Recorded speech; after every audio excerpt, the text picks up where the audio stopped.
नमस्कार दोस्तों, स्वागत है आप सभी का। दोस्तों आज की वीडियो में हम बात करने वाले हैं समकालीन विश्व राजनीति के 5वें अध्याय के बारे में, और इसका नाम है आपका समकालीन विश्व में सुरक्षा।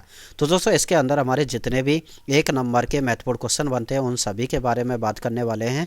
तो हमारे एग्जाम की दृष्टि से, क्योंकि अभी बोर्ड एग्जाम आने वाले हैं, तो NCERT की बुक है। यहाँ पर जितने भी हमारे स्टेटों में NCERT पॉलिटिकल साइंस की सिलेबस चलता है उन सभी के लिए महत्वपूर्ण होने वाला है। तो दोस्तों अंत तक जरूर बने रहिएगा।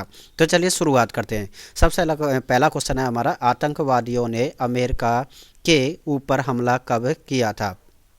तो आतंकवादियों की अगर हम बात करते हैं, जो कि वर्ल्ड ट्रेड सेंटर था अमेरिका का, उसके ऊपर हमला किया था अलकायदा के समूह ने। तो यहाँ पर ऑप्शन देख लेते हैं आपके।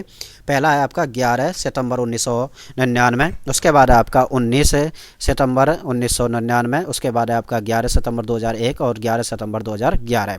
तो यहाँ पर कब हमला किया था दोस्तों? यहाँ पर ऑप्शन नंबर सी 11 सितंबर 2001 को हमला किया गया था। तो महत्वपूर्ण क्वेश्चन है, यहाँ पर पूछा भी गया है।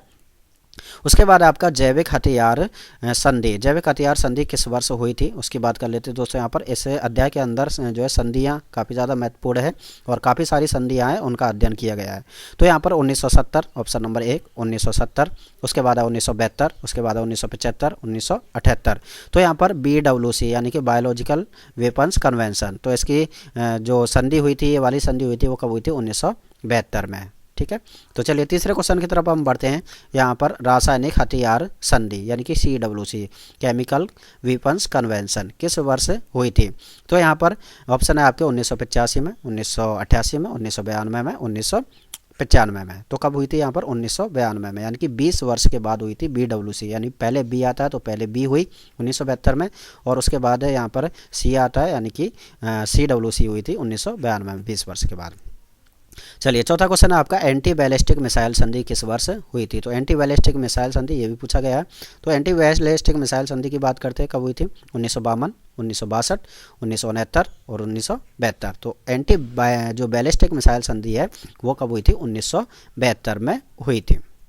चलिए अगला है हमारा 5वां, परमाणु अप्रसार संधि किस वर्ष हुई थी? काफ़ी ज़्यादा महत्वपूर्ण संधि है ये, परमाणु अप्रसार संधि। तो परमाणु अप्रसार संधि की बात कर लेते हैं दोस्तों। यहाँ पर ये है 1965, 1968, 1970, 1972। तो यहाँ पर परमाणु अप्रसार संधि कब हुई थी आपकी? 1968 में हुई थी, ऑप्शन नंबर बी।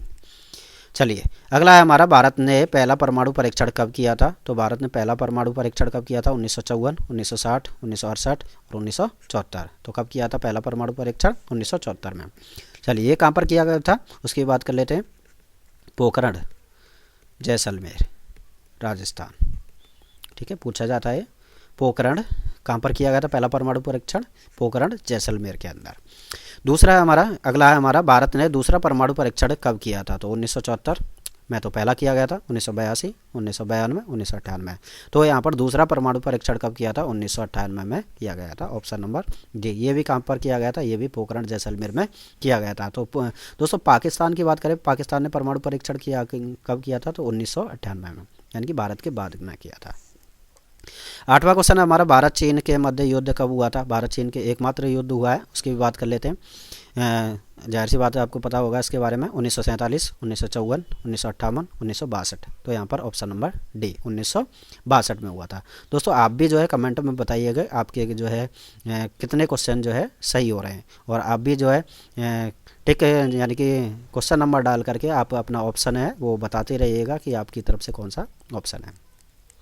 चलिए 9वां क्वेश्चन है हमारा, सुरक्षा की अवधारणा कितने प्रकार की है? सुरक्षा की अगर हम अवधारणा की बात कर लेते हैं, ऑप्शन आपका 1, 2, 3, 4। तो सुरक्षा की अवधारणा कितने प्रकार की है? 2 प्रकार की। कौन कौन सी है आपकी? पारंपरिक और उसके बाद है अपारंपरिक। तो 2 प्रकार की अवधारणा, पारंपरिक और अपारंपरिक। चलिए 10वां हमारा, विश्वव्यापी खतरे क्या हैं? तो विश्वव्यापी खतरे की बात कर लेते हैं जिनसे पूरा विश्व है वो प्रभावित है। यहाँ पर ऑप्शन है हमारे महामारियाँ, उसके बाद है अंतर्राष्ट्रीय आतंकवाद, वैश्विक ताप वृद्धि, उपयुक्त सभी। तो आप जाहिर सी बात है ऑप्शन नंबर डी उपयुक्त सभी, यानी कि पूरा विश्व जो है इससे प्रभावित है, कम या अधिक। अगला हमारा 11वां क्वेश्चन, पारंपरिक सुरक्षा नीति का संबंध युद्ध की आशंका को रोकने से होता है, उसे कहा जाता है। तो ये परंपरागत सुरक्षा नीति के तत्व हैं यहाँ पर। पहला है आपका आत्मसमर्पण करना, शक्ति संतुलन, अपरोध और हमलावर को पराजित करना। तो इसमें से आपकी युद्ध की आशंका को रोकने का जो संबंध है वो आपके किसे होता है, अवरोध कहलाता है। ठीक है, ये भी पूछा जा चुका है, अवरोध। दुनिया में सबसे ज़्यादा सशस्त्र संघर्ष कहाँ पर होते हैं, तो इसकी भी हम बात कर लेते हैं। कुवैत में, अफ्रीका के सहारा मरुस्थल के दक्षिणवर्ती देशों में, उत्तरी गोलार्ध में, पूर्वी तिमोर के इंडोनेशिया में। तो ऑप्शन नंबर बी, अफ्रीका के सहारा मरुस्थल के दक्षिणवर्ती देशों में। चलिए अगला क्वेश्चन है हमारा 13वां क्वेश्चन, मानवाधिकार के अधिकार के संबंध में राजनीतिक अधिकार के क्या क्या हैं, उनकी बात कर लेते हैं। तो राजनीतिक अधिकार पूछे गए यहाँ पर। ऑप्शन है हथियार रखने की आज़ादी, आर्थिक और सामाजिक आज़ादी, अभिव्यक्ति और सभा करने की आज़ादी, उपयुक्त सभी। तो जाहिर सी बात है क्या होगा इसका, उपयुक्त सभी, ऑप्शन नंबर डी। मानवाधिकार की कितनी कोटियाँ हैं, तो दोस्तों यहाँ पर मानवाधिकार की तो बहुत सारी, वैसे तो बहुत सारी कोटियाँ होती हैं, लेकिन इसमें जो बताई गई हैं उनकी हम बात कर लेते हैं। तो 1, 2, 3, 4, तो कितनी कोटियाँ दोस्तों यहाँ पर, 3 कोटियाँ। उनकी भी बात करने वाले हैं, कौन कौन सी कोटियाँ यहाँ पर, राजनीतिक जो है अधिकारों की कोटि, उसके बाद आर्थिक और सामाजिक अधिकारों की कोटि, और उसके बाद है औपनिवेशिक जनता। तो ये 3 प्रकार की कोटियाँ जो है इस अध्याय में बात की गई है। 15वां क्वेश्चन है आपका, युद्ध को सीमित रखना या उसको समाप्त करना क्या कहा जाता है, तो इसको हम कहते हैं दोस्तों यहाँ पर, ऑप्शन देख लेते हैं, अवरोध, रक्षा, शक्ति संतुलन, गठबंधन बनाना। तो इसको हम कहते हैं दोस्तों यहाँ पर ऑप्शन नंबर बी, रक्षा कहा जाता है। दोस्तों वीडियो पसंद आ रहा है तो वीडियो को लाइक ज़रूर कीजिएगा और दोस्तों को भी शेयर कीजिएगा, जिससे उनको भी लाभ मिल सके, क्योंकि बोर्ड एग्जाम है वो आपके नज़दीक है। चलिए 16वां क्वेश्चन है हमारा, युद्ध की स्थिति में किसी भी सरकार के पास कितने विकल्प होते हैं। तो युद्ध की स्थिति में सरकार के पास कितने विकल्प होते हैं उसकी बात कर लेते हैं दोस्तों यहाँ पर। ऑप्शन नंबर 1, 2, 3, 4, तो कितने विकल्प होते हैं, ऑप्शन नंबर सी, 3 विकल्प होते हैं। सुरक्षा का बुनियादी अर्थ क्या है, तो सुरक्षा का बुनियादी अर्थ ये कई बार पूछा गया है, ये अभी हाल ही में अर्धवार्षिक में पूछा गया, राजस्थान के अंदर 2023 में भी पूछा गया था। तो सुरक्षा का बुनियादी अर्थ क्या है, खतरे से आज़ादी, खतरे से आज़ादी, ये सुरक्षा का बुनियादी अर्थ है। 16वां क्वेश्चन है आपका, किसी भी राष्ट्र के केंद्रीय मूल्य क्या हैं। तो किसी भी राष्ट्र के केंद्रीय मूल्य क्या होते हैं, उसकी स्वतंत्रता, उसके बाद है अखंडता, क्षेत्रीय अखंडता कह सकते हैं, क्षेत्रीय अखंडता, और उसके बाद है संप्रभुता। तो ये किसी भी राष्ट्र के क्या होते हैं, केंद्रीय मूल्य होते हैं। चलिए अगला क्वेश्चन है हमारा 17वां, सुरक्षा की पारंपरिक धारणा के कितने पक्ष हैं, नाम लिखिए। तो कितने पक्ष हैं, 2 पक्ष हैं, और कौन कौन से हैं, बाह्य सुरक्षा, उसके बाद है आंतरिक सुरक्षा। ये देख, सुरक्षा की अपारंपरिक धारणा के कितने पक्ष हैं, यहाँ तो पारंपरिक के देखे हमने 2, बाह्य और आंतरिक। उसके बाद हम बात कर लेते हैं दूसरे अपारंपरिक धारणा में। तो अपारंपरिक के भी कितने पक्ष हैं, 2 पक्ष हैं, कौन कौन से, विश्व की सुरक्षा, विश्व की सुरक्षा, और दूसरा है हमारा यहाँ पर कौन सा, मानवता की सुरक्षा। ये 2 पक्ष भी माने जाते हैं, मानवता की सुरक्षा। चलिए अगला है हमारा 19वां, सुरक्षा की पारंपरिक अवधारणा किसका विस्तार है। सुरक्षा की पारंपरिक अवधारणा किसका विस्तार है, तो दोस्तों आपको याद होगा हमने एक शब्द पढ़ा था, न्याय युद्ध, न्याय युद्ध है ना। तो यहाँ पर न्याय युद्ध की यूरोपीय परंपरा का विस्तार है, न्याय युद्ध की यूरोपीय परंपरा का ये विस्तार है। अगला है हमारा, मानवाधिकार को कितनी कोटियों में रखा गया है। तो दोस्तों मैंने ऊपर बताया यहाँ पर कितनी कोटियों में रखा गया, 3, कौन कौन सी, राजनीतिक अधिकारों की कोटि, राजनीतिक अधिकारों की कोटि, दूसरी है यहाँ पर आर्थिक और सामाजिक अधिकारों की कोटि, आर्थिक व सामाजिक अधिकारों की कोटि, और तीसरी है यहाँ पर औपनिवेशीकृत जनता, औपनिवेशीकृत जनता। तो दोस्तों यहाँ पर 3 प्रकार की कोटियाँ।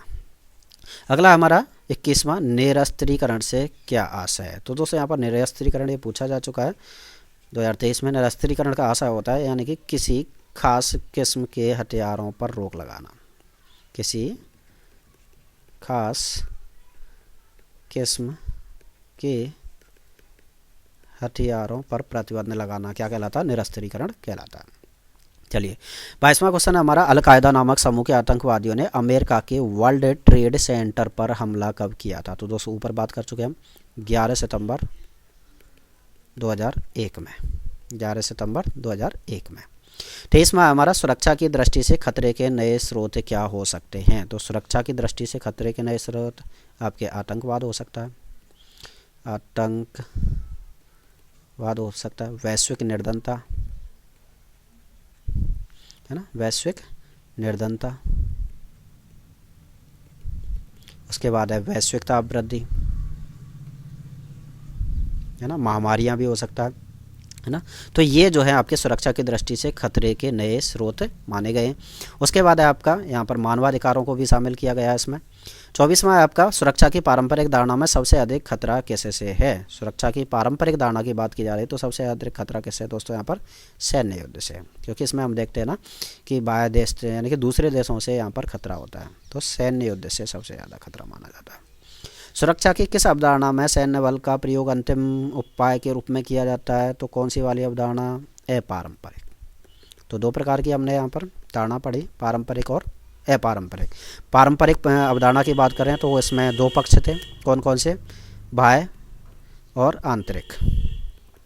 ऐसे ही हमने अपारंपरिक में पढ़े कौन कौन से, विश्व की सुरक्षा, इसके दो पक्ष पहलू, विश्व की सुरक्षा और दूसरा है कौन सा, मानवता की सुरक्षा।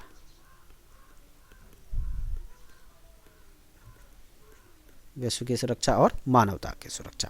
तो दोस्तों आपके कितने यहाँ पर जो है आंसर सही हुए हैं आप कमेंट बॉक्स में ज़रूर बताइएगा। अगर वीडियो पसंद आया तो वीडियो को लाइक ज़रूर कीजिएगा, दोस्तों के साथ शेयर कीजिएगा और इसी तरह की वीडियो देखने के लिए आप हमारे चैनल को सब्सक्राइब कर सकते हैं। धन्यवाद दोस्तों।